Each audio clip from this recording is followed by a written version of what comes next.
Hello, a very happy Wednesday and welcome back to the We Are Careers Show, your fortnightly CPD snippet for careers professionals, both based here in the UK and beyond. And I say that particularly with an emphasis on, as our guest today is joining us all the way from Melbourne, Australia. We will get round to introductions very soon. Now, today's episode, we're going to be talking about something which, is not necessarily a topic in and of itself, but a really, really interesting story that came out of the career development community. And the question we're going to pose is, how does doodling help inspire an international community of careers enthusiasts? So that is the topic we're going to be discussing with today's guest, who we'll be introducing very shortly. But for those of you who may be watching for the first time, very warm welcome. This is the We Are Careers Show. My name is Chris Webb. I'm a higher education careers professional and RCDP with the Career Development Institute here in the UK. And I'm joined, as always, by my fantastic co-host, meet Sabiha. So, Sabiha, I'm going to ask you how you're doing, but I know it could be better today, could be better this week. I've sort of kind of picked up a lurgy and a bug and it's kind of kept me down, but nothing, guys, nothing would keep me away from our show, I've got to say. And especially because we have got somebody, as Chris kind of hinted at, from down under that's come to join us today. So, I mean, but we couldn't have done it any better. So here I am. Perhaps maybe you are feeling a little bit under the weather today. And what are you doing? I mean, for me, this lifts my spirit. This makes me feel connected to my community. It sort of kind of inspires me. So, for me, I'm going to jump into this. But what are the things that you do to, when you are maybe feeling a little bit run down, or maybe you're feeling a little bit depleted emotionally or physically? What kind of things do you do to kind of keep your spirits up, your levels up? As Chris mentioned, we've got a very unusual topic. So we want you, the viewers, our regular and our sort of kind of first time viewers, to join in with us and explore this topic with us today, because it isn't necessarily something that you would necessarily think about, but we've got a published author with us who's going to be exploring this with us. Now, you might be wondering, how can doodling help inspire an international community of career enthusiasts? Well, that's exactly the question that we're going to be answering today, as well as exploring our amazing guest author's book, The Big Book of Career Doodles, all the way from Australia today. Now, for those of you that don't know me, I'm known as Meet Sabiha, and I work with international job seekers, helping them land their next dream career in whatever country that they are desiring to work in. I also am the creator of the I'm Thriving Career Coaching Program, which is where I work with other international coaches and I help them create even more transformative career coaching experiences for their clients so that they get amazing results for their clients. Now, if you haven't already hit that like and subscribe button on whichever platform that you're watching us, please make sure that you do, because we do need your help with this. We want to get this show out to as many career professionals as we possibly can. And you help us by doing that, by subscribing and by hitting the like as well, because it gives us an idea of what shows and what topics and themes land with you so that we can get even more amazing guests. Now, at this part of the show, we like to do what we refer to as the careers cheers. And this is where we love celebrating, yes, you, our audience, as well as those of you that are perhaps watching for the first time, the amazing work, because there is such a breadth and depth of talent in our industry. So we always like to pause a second and celebrate the amazing talent that we have. Now, I know, Chris, you've got some great names for us in today's Careers Cheers. So who and what are we celebrating today? We have got some great careers cheers, and some shameless self-promotion as well. So we'll kind of come on to that. So first of all, first careers cheers today goes out to, is it loading? Oh no, it's a banner. That's not what we want. We'll change that. Our first careers cheers today goes out to Caroline Green. So again, we will share this properly. Let me actually do this so that we can actually access this properly.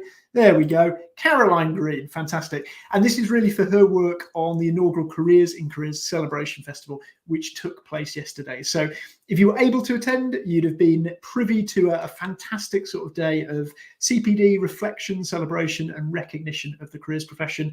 Huge amount of work went into kind of putting this together, both in terms of kind of the regular, consistent communication with attendees and delegates and speakers, but also just in terms of the promotion that everyone will have seen Caroline doing through social media over the last few months. So a massive well done, both to Caroline and to all the supporters and volunteers and speakers who took part yesterday. So massive well done.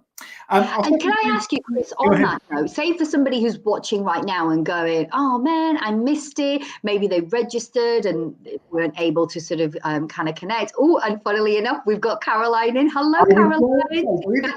If they did register, then they're going to get access to all of the recordings. If they weren't able to attend for any reason, if they'd registered and bought a ticket, not to worry, you get access to everything. If you weren't able to attend, or you didn't sign up, or you feel you missed out this year, then stay tuned and certainly follow Caroline on LinkedIn, because she will be posting more about what could be to come in the kind of Careers and Careers Celebration Festival future. So do check that out. Our second Careers Cheers is very linked to this. So this was a big kind of congratulations to all of the nominees and winners from the inaugural Careers and Careers Awards, which was set up by Caroline. Huge congratulations. Far too big a list of nominees to read out. Such a fantastic lineup of people that were nominated for the awards. But I will read out the winners because it's only a short list and does include me. So I'm going to mention myself first so I can get away with the embarrassment. And then also mention fantastic, well-deserved winners from Progress Careers, Chris Target, Catherine Jennick, Bella Doswell, and Kerry Senator. Well done to all of you. Absolutely fantastic. And well done again to Caroline for setting those awards up in the first place. And then our final Careers Cheers is going out to a very special member of the CDI, to Claire Johnson, Head of Professional Development and Standards for the CDI, for all of the work she's done to help develop ethical and professional practice across the sector. That nomination comes from Liz Rees. Claire, many people in the CDI will know, recently sort of has taken a bit of a step back. So she's reduced her, what has always been a massive workload, but really is someone who often kind of gets unsung for all the work they've done progressing professional development in the sector. So a massive Careers Cheers to Claire, and many thanks to Liz Rees for the nomination. And those are our Careers Cheers for the week. Wow.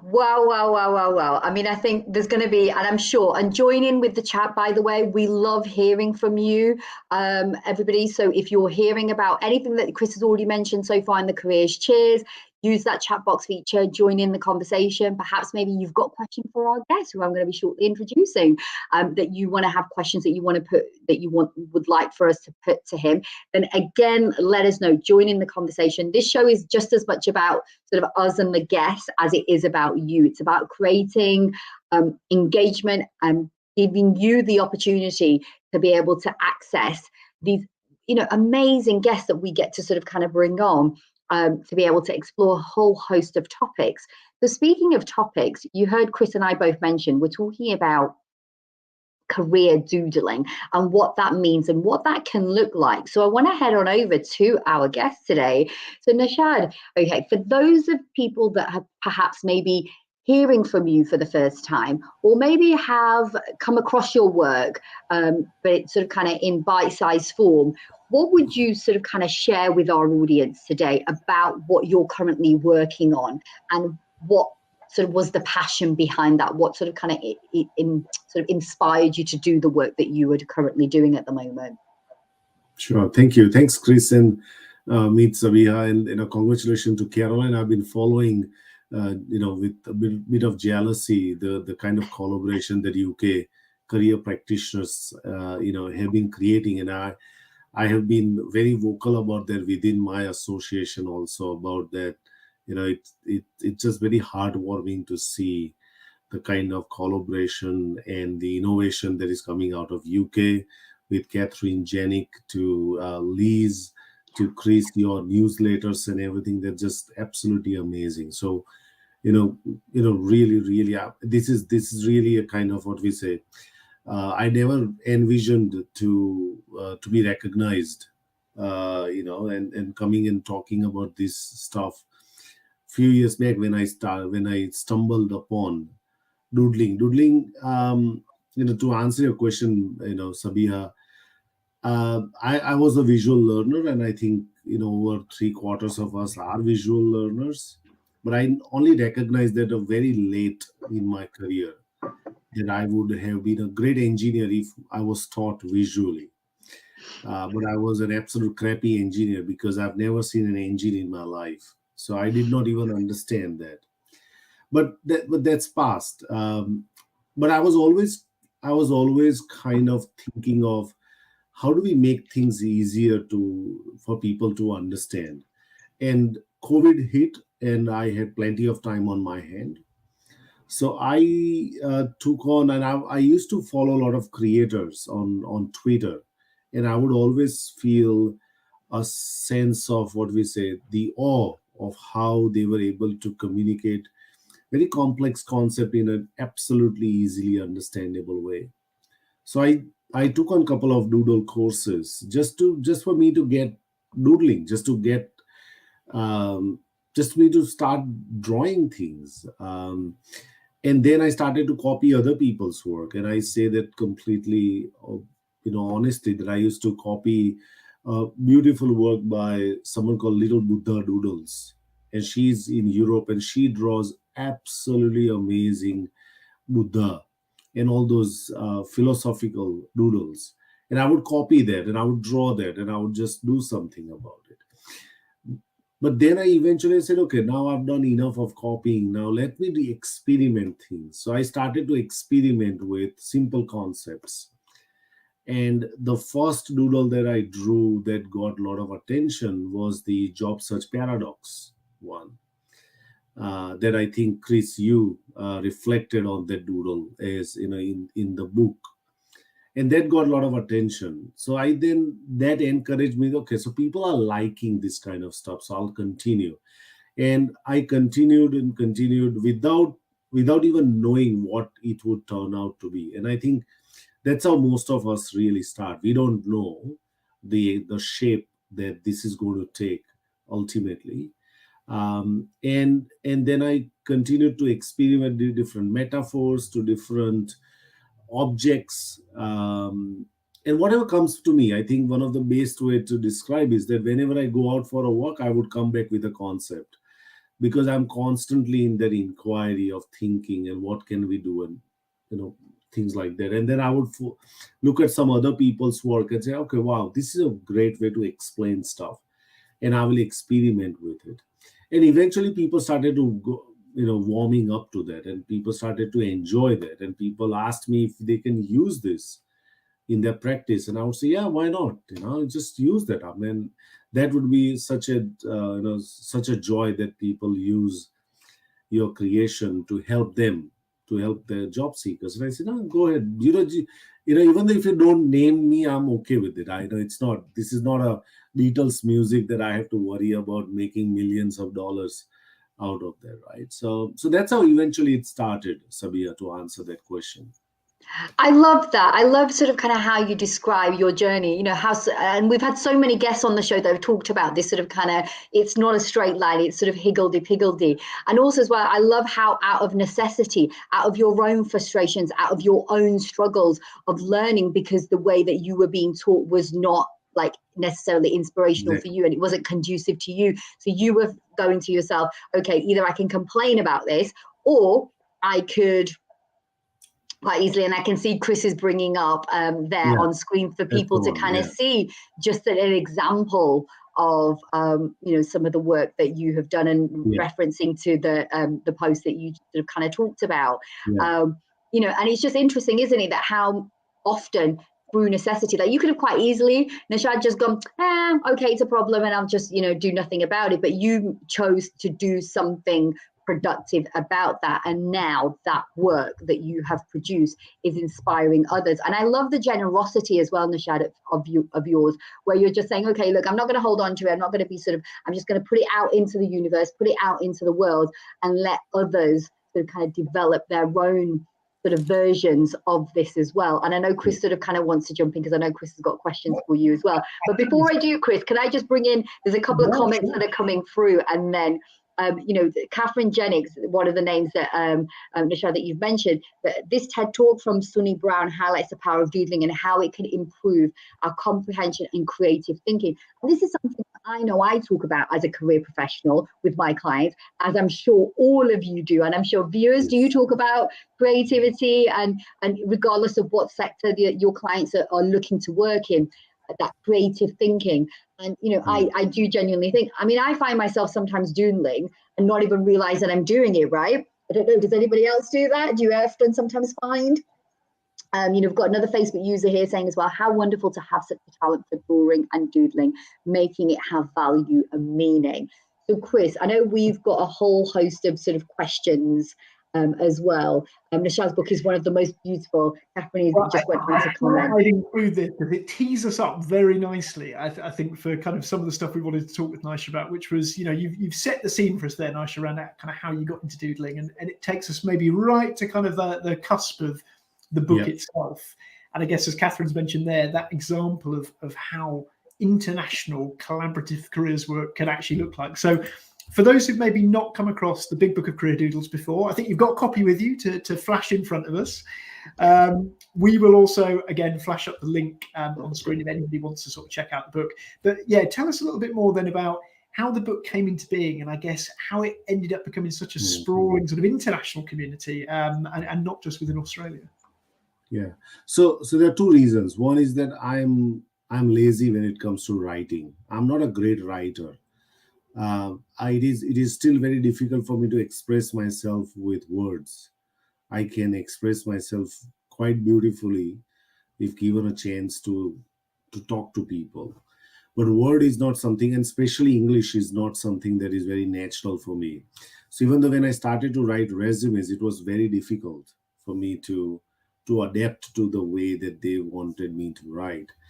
So that was one reason. That was one of the reasons that I would not want to write, 100 pages of that. I would, but then it came about because of the engagement that I used to receive from the LinkedIn posts that I did, and from UK career practitioners to Australia to US, and they would say, okay, I really loved it, and this is my reflection on it. This is how I perceive that. And that was coming out of just because few people found it really interesting. They would immediately get attracted to that. And that's how it started. And then back in last year in May, one of my colleagues in a conference said that you should put this as a resource. That would be a good idea for career practitioners. And it kind of stuck to me that, yeah, you know what, this is a good idea. And as I said, I would not rather want to write it all the pages by myself. Well, and the second reason was that there were so many people who found it valuable. So I thought maybe this is an idea for me to try it out and see if other people are equally crazy that I feel about this or not. So that's how I just one day, without even thinking anything, I just drafted an email and sent it to Chris and to Catherine and to Liz and some other people in UK and Australia. And you know what? I was just absolutely heartwarming. Like within 24 hours, I got 15, 20 people who said, yep, love to do that. Absolutely, Naishadh. Now, then the problem was which doodle will be picked up by who. And that was something that I never thought of. So I created as you know, Chris, I created a Google form and I asked people to put their preferences on first, second, and third. And how many people would do that? In my head, I thought, if people agree to one, that is marvelous. But people did 2 and 3 and 4, doodle writing, their reflections on it. It was completely heartwarming for me. Obviously, it took a lot more time than I anticipated. So we started the process in August or September of last year. And then it started, but then I just dropped the ball between December to February. Then I picked it up again. And then we ultimately finished that product in June and published it. But I think when you talk about community, because that's a very important thing, I think I unknowingly or not unintentionally created that community because I felt that this is just not my work. Obviously, I enjoy this and I definitely want to be known for that. But I always believe in that knowledge. You can only expand on the knowledge if you share that knowledge. There is no point in keeping the whole thing to yourself, because how much can you really accumulate?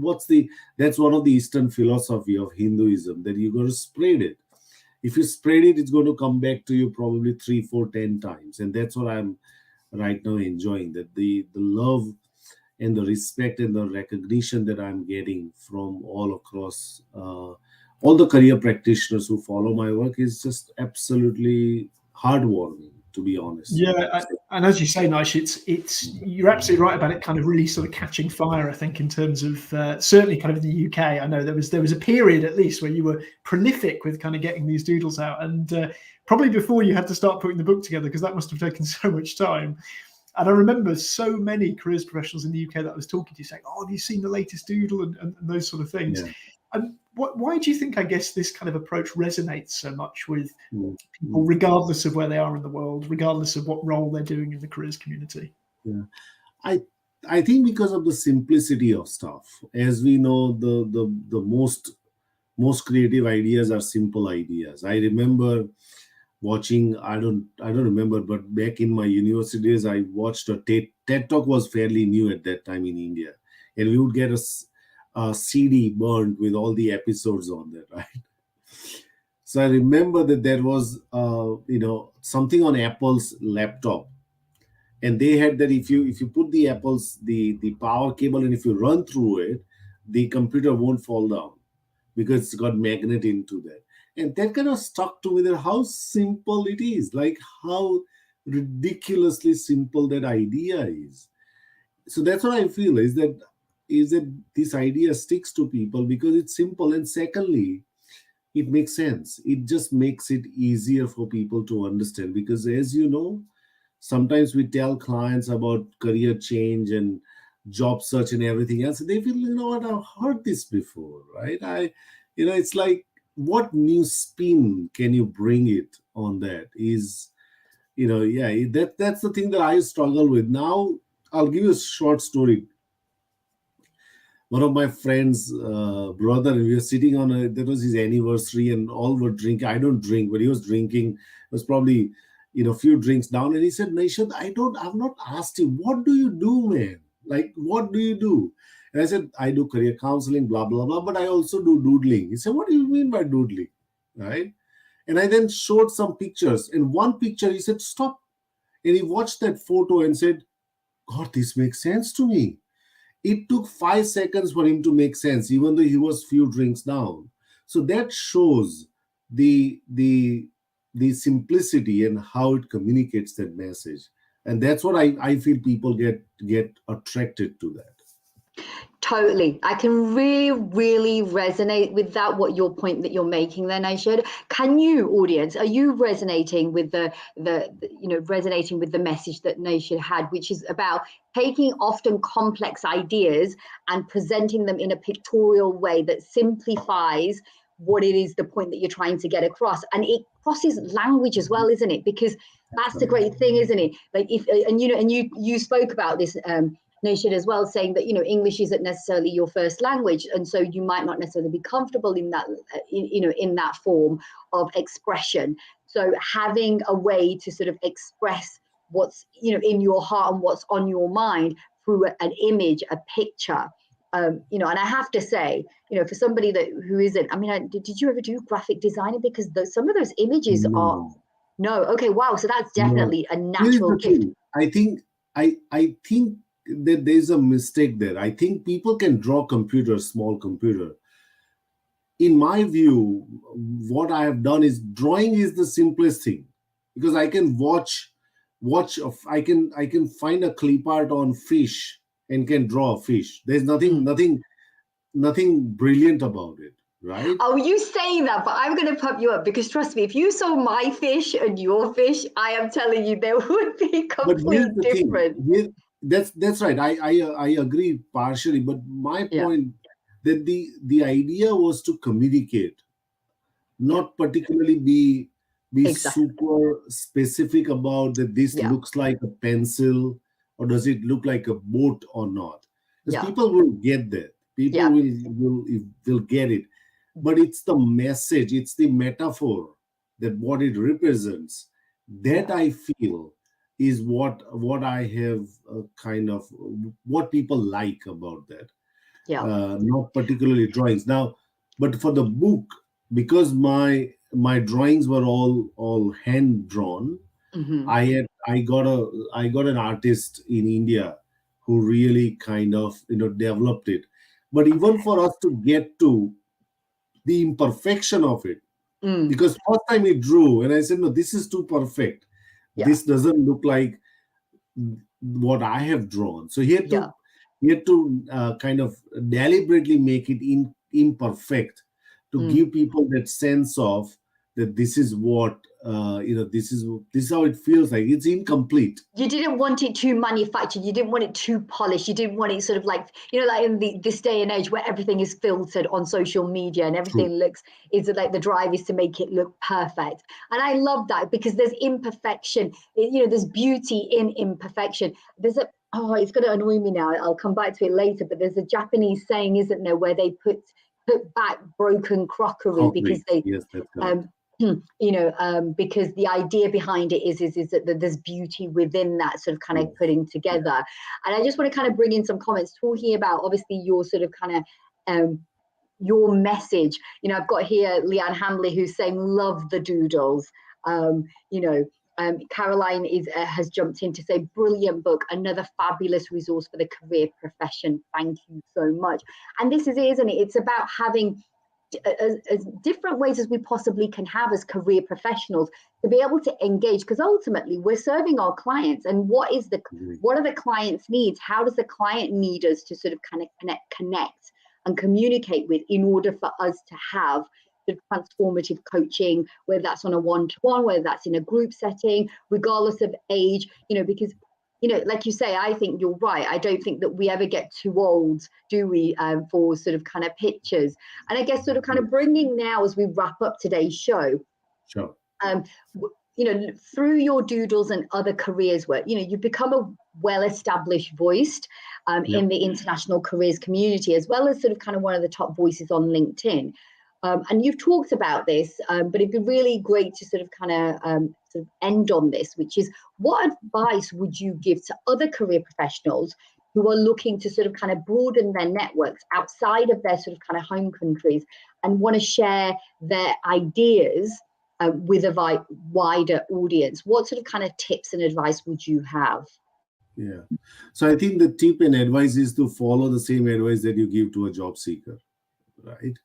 It's not nothing different, because we tell our job seekers to go out of comfort zone and pick up a phone call and send an email and do an informational interviews and all those things that we tell them.